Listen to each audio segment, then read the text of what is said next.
Faleminderit për këtë pritje të jashtëzakonshme. Ky është tubimi ynë i fundit para atij përfundimtar. E sonte me këtë prezencë dhe këtë entuziazëm, besoj fort që mati e vullosi fitoren e madhe të 12 tetorit.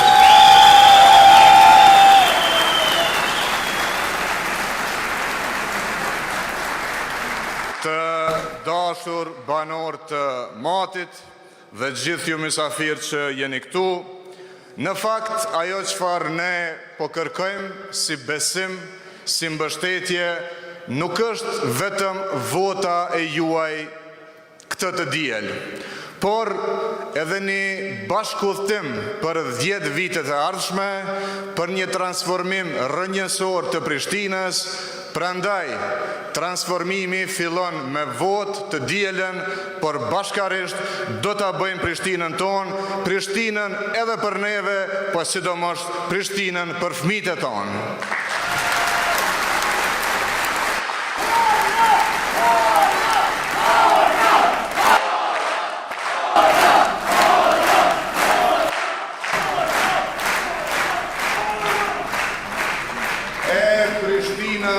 Për transformim rrënjësor kërkon para se gjithash që ne ti trajtojmë disa problematika që po trashëgohen me vite e me dekada.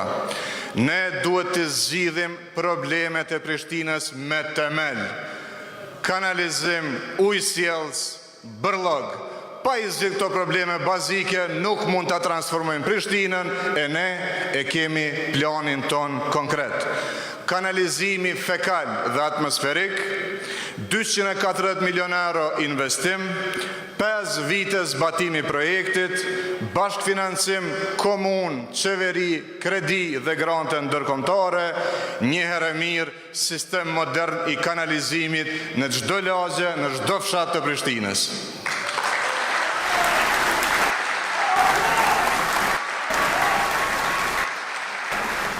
Për ujin e pijes, për ujë të rregullt, të rrjedhshëm, të pastër në shtëpitë tona, 10 milion euro investim për matca dhe për zëvendësimin e gypave, sepse sistemi i ujësjellësit vazhdon të jetë i vjetër dhe me humbje të mëdha të ujit derisa i vjen në anvisritë tona, por edhe 10 milion euro të tjera për rehabilitimin e kanalit të Ibrit nga Ujmani në Badovc, si dhe për zëvendësimin e filtrave të fabrikës së ujit në Shkabaj. Ndërsa për mbeturina kemi nevojë për kamion 3 dhe 1500 deri 2000 kontenjer që kushton 14 milion euro, prap kredi ndërkombëtare, ndarje mbeturinave në burim, në organike dhe jo organike, 4 stacione të transferit brenda në qytet, qendër për riciklimin e mbeturinave inerte në vlerë 25 milion euro për seri kredi ndërkombëtare, mbyllje deponive ilegale. Na duhet me mbajtë qytetin pastër dhe në planin ton Prishtina do të jetë qyteti pastër dhe pa mbeturina.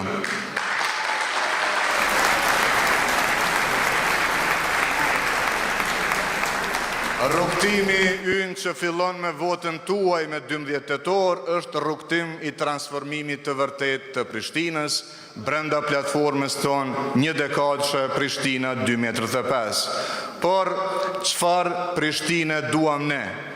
E duam një Prishtinë me ajër të pastër.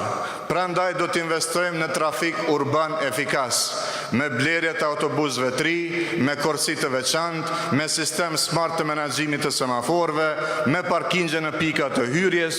Do të investojmë në rritjen e kapacitetit të kogenerimit për ngrohje qendrore në çdo lagje dhe gjithandej qytetit ton. Do të investojmë, siç u thash, në menaxhimin efikas të mbeturinave dhe për pastërtinë e qytetit. Do të punojmë në izolimin termik të ndërtesave publike, por edhe të banesave kolektive private që të harxojmë më pak rrym. Do të bëjmë gjelbrim gjithkund ku mundemi, do të ndërtojmë nga 5 parqe në vit për gjatë mandatit ton të parë.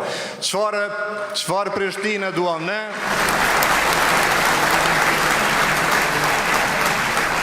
Prishtinën tonë e duam me banim të përballueshëm, sidomos për çiftet e reja, e unë sonte zotohem që në mandatin tim të parë do të bashkëpunoj me qeverinë e Kosovës, nuk do të refuzoj programin e qeverisë së Kosovës për banim të përballueshëm dhe menjëherë do të siguroj hapësirën për nisjen e ndërtimit të banesave që i dedikohen edhe çifteve të reja, por edhe kategorive të tjera që kanë nevojë për banim të përballueshëm.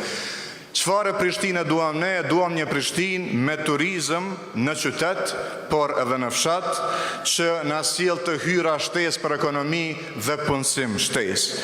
Prishtinën e duam me shkolla, me mësim gjithditor dhe me qerdhe publike dhe me bazë në komunitet, në mënyrë që gratë të jenë pjesë aktive e tregut të punës. Prishtinën e duam me buxhet që i trajton nevojat e banorëve, nevojat e qytetarëve, e jo me buxhet që i shërben interesave të grupeve të ngushta. Prishtinën tonë e duam me shërbime komunale efikase që bëjnë jetën tonë sa më të përballueshme, që bëjnë qytetin tonë sa më të jetueshëm. Prishtinën tonë e duam me shërbime komunale dhe me sektor të ndërtimit që na i zgjidh problemet urbanistike e jo me ndërtim të pakontrolluar që edhe ku ndërton lagje të reja nuk i zgjidh problemet, por na bën jetën edhe më të vështirë. Me një fjalë, ne bashkë me juve, në bashkëqeverisje me qytetarin, do të angazhohemi për një qytet që funksionon dhe na bën përditshmërinë më të lehtë, për një qytet që zhvillohet ku rritet ekonomia jonë familjare dhe për një qytet që e trajton secilin banor sipas nevojave, duke siguruar barazi dhe dinjitet. Të dashur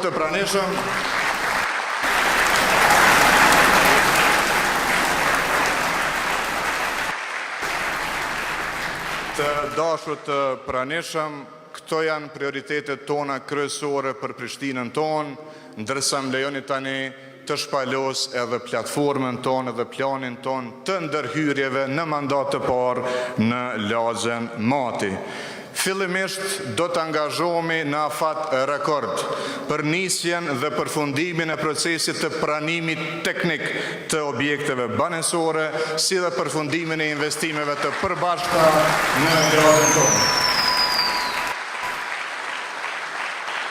Pa pranim teknik të objekteve nuk ka sigurim mbi pronën dhe ky do të jetë një angazhim me intensitet të lartë që nga fillimi i mandatit tonë. Në të njëjtën kohë, prioriteti ynë i dytë për lagjen Mat është mirëmbajtje e rregullt e banesave, e ndërtesave të përbashkëta, duke i funksionalizuar edhe këshillat banesore të lagjes Mati. Për Matin kemi edhe plane dhe investime të tjera, dhe një nga to është përfundimi i investimit në rrugën Muharrem Feza, rrugën tuaj dhe tonën të famshme, po të famshme për gjëra të këqija, e ne bashkë me juve do të angazhohemi për të përfunduar rrugën Muharrem Feza.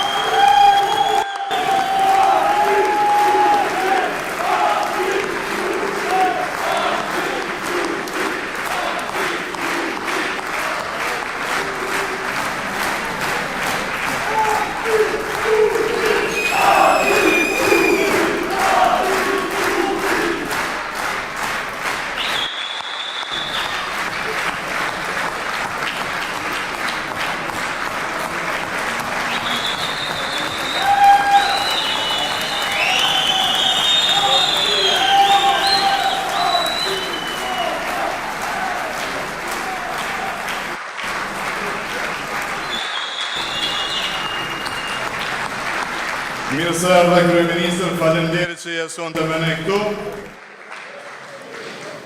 Vetëm sa po i shpalosja edhe prioritetet tona për lagjen Mati, për përfundimin e rrugës Muharrem Feza, por edhe të gjitha rrugëve dhe rrugicave anësore të lagjes, si dhe ndërlidhjen e lagjes me rrugën A.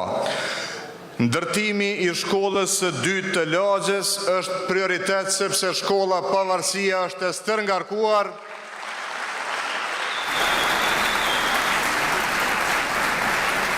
dhe unë e di që shumë prindër të kësaj lagje detyrohen që fëmijët e tyre të dërgojnë në lagjet e tjera, në shkollat e tjera, me njëherë fillim ndërtimin e shkollës së re të Matit, por bashkë me shkollën edhe 2 qerdhe të reja publike për lagjen. Edhe qendra e re e mjekësisë familjare për Matin, të gjitha këto ndërtohen pranë rrugës C, pra edhe hapësinën e kemi, edhe tokën e kemi, edhe buxhetin e kemi, edhe vullnetin e kemi, do t'i bëjmë bashkë me juve.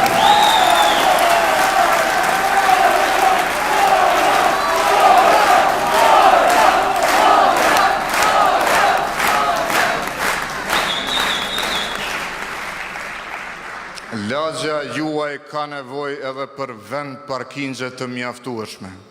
E unë e di që në këtë kaos urbanistik të ndërtimeve të pakontrolluara, nga njëherë të krijohet përshtypja që nuk ka zgjidhje për parking, por ka zgjidhje edhe për parking, ka edhe prona të tjera shtetënore të cilat komuna duhet t'i shpërndasoj. Nëse ato nuk mjaftojnë, shpërndasojmë edhe prona private, sepse prona, hapësina duhet t'i shërbejë qytetarëve, e një nga këto investime tona do t'jetë në krijimin e hapësirave të reja për parkingje në lagjen Mat.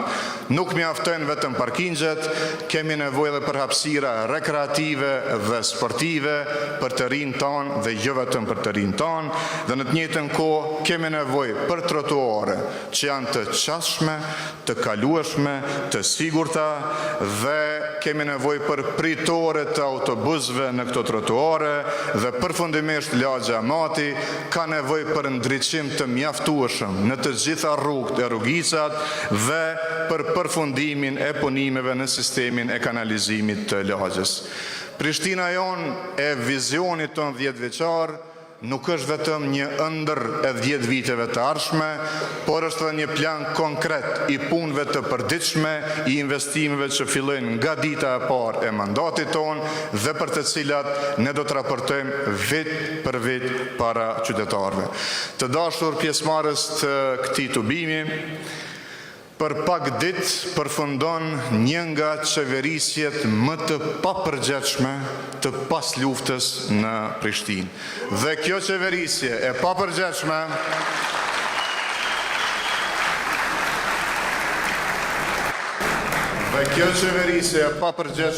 tashmë shihet dhe kuptohet nga të gjithë.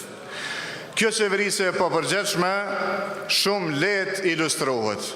Vetëm shihni çfarë ka ndodhur në ditët e fundit me uljen e temperaturave, kjo komunë nuk e në gjendje me aktivizu termokosin, ngrohjen qendrore, edhe fëmijët e tonë mbetën pa nxemje në shkolla, edhe institucionet pa ngrohje brenda, edhe shtëpitë tona. Kjo qeverisje nuk mund tolerohet sepse një komunë që i lën qytetarët e vet me umërdhi gjatë dimnit e meriton ndërshkimin e juaj dhe ndërshkimi do të ndodhë këtë diel.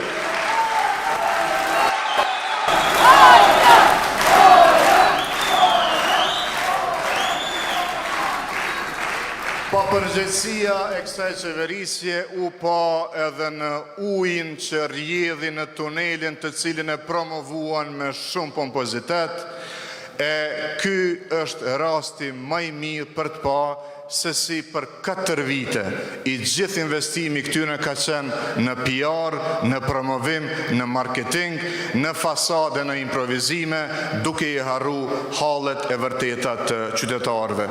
Kanë improvizu shumë për 4 vite, e këto improvizime janë rrit, e keni pa këto 4 javë të fundit.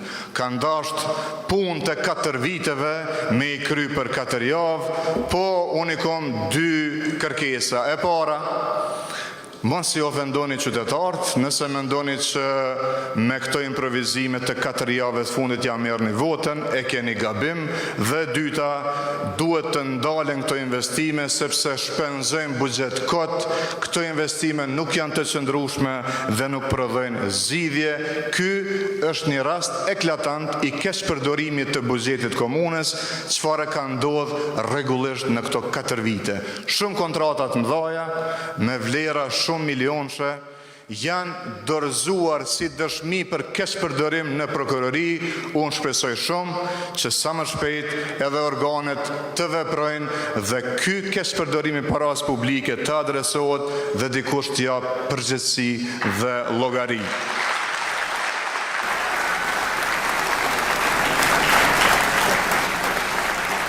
Kur qeverisja është e papërgjegjshme, ajo nuk ka punë e rezultate për me prezentu, prandaj ka arsyetime. Blokada. Si ka mundësi një kryetar komune i kryeqytetit me gjithat buxhet, me gjithat të mundësi, me gjithat të resurse që i ka Prishtina, me përmbyll mandatin 4 vjeçar me arsyetimin që dikush e ka bloku. Unë po mendoj që e vetmja blokadë që na pret është me bloku këtë kryetar, sepse nuk mund të me vazhdo kështu.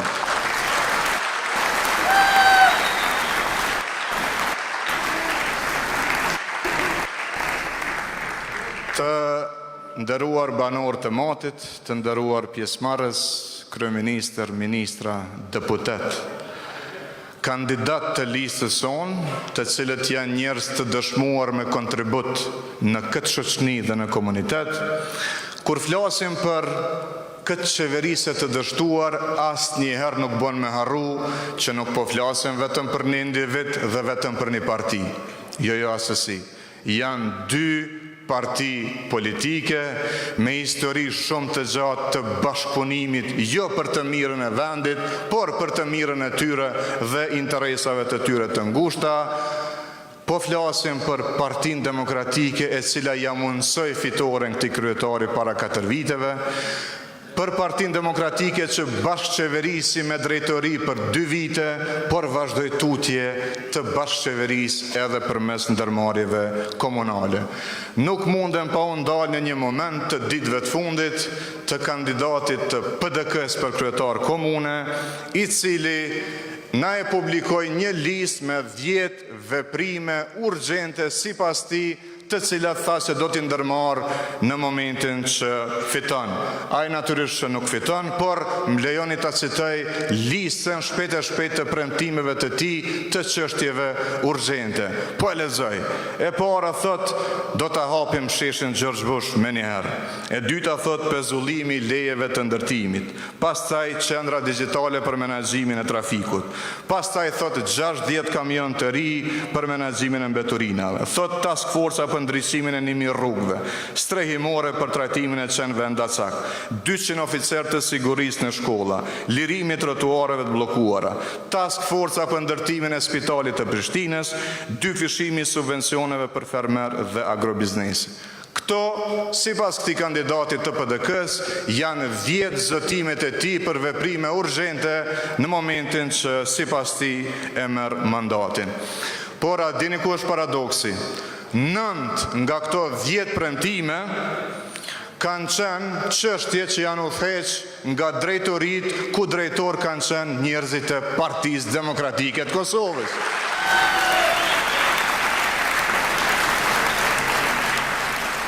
Pra kanë qenë njerëzit që i ka emëru pikrisht ky kandidati që sot po thotë to janë veprime urgjente.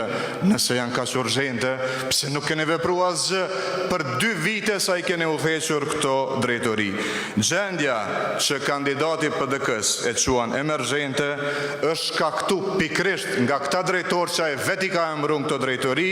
Pra, PDK-ja, LDK-ja janë bashkëpërgjegjëse për degradimin e Prishtinës në këto 4 vitet e fundit.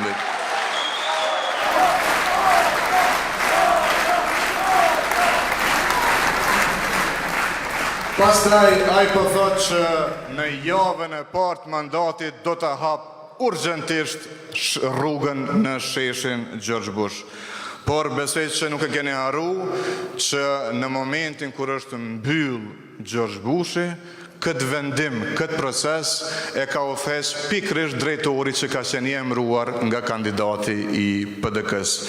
Edhe premtimi i tij për me zhblloku trafikun, që thot për 18 muaj zhbllokoj trafikun, është shumë absurd, pasi drejtoria e shërbimeve publike prap ka qenë ofequr nga një drejtor që vjen nga PDK-ja, e ky drejtor nuk e ka ndërmarr asnjë veprim për me lehtësu trafikun në ato 2 vite sa kanë qenë aty.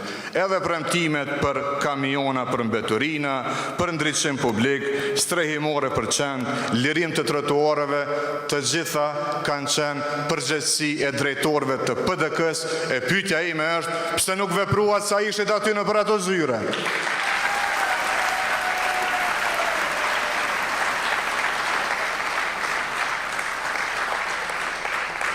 Premtimi i tij, dhe këtu po e përfundoj, nuk po humb ma shumë kohë me të, ma absurd është ai për themelimin e një task force për ndërtimin e spitalit të Prishtinës. Të nderuar të pranishëm, ka qenë viti 2019, kur ky kandidat ishte ministër i shëndetësisë në qeverinë e Kosovës. Në atë kohë, ai e pa shpallur si të nisur procesin dhe projektin për ndërtimin e spitalit të Prishtinës. Tash, 6 vite pas, ky nuk po thot as kena me përfundu, as kena me inauguru, po thot do ta themeloj një task force për me nis me bo vlerësimin dhe analizën për me ndërtu spitalin e Prishtinës. Këta njerëz janë jo serioz, e njerëzit jo serioz nuk bën me i votu, sepse njerëzit jo serioz kanë tregu që nuk i kanë kry punë atëherë kur kanë qenë ministra, kryetar komune dhe drejtor, dhe për këtë arsye nuk e meritojnë as votën e juaj, as mbështetjen e juaj. Këta njerëz janë jo serioz, e për ma tepër komunën e shohin si SHPK personale. Këta kanë qëllime të tjera, janë njerëz që vinë nga biznesi, por edhe kur bëhen pastaj pjesë komunës, vazhdojnë me trajtu komunën për qëllime të bizneseve të tyre dhe dostave të tyre, e ky kandidati i PDK-s asnjëherë nuk u pendu për dështimet e drejtorave të tij, as nuk kërkoj falje që bëri kryetar këtë kryetarin aktual, e për ma keq sot në vend se me u pendu e me kërku falje, që o të thot, tash vetë për du me u bo kryetar. Po e pam njerë punën tonde, na e sollën e kryetar që nuk diti me zgjidh asnjë problem të Prishtinës, andaj, unë edhe njerë po e përsëris, pajtohem plotësisht me të që kryetari aktual ka dështu, por pjesë e dështimit janë ata bashk, edhe vota 12 tetorit duhet me ndërshku bashk.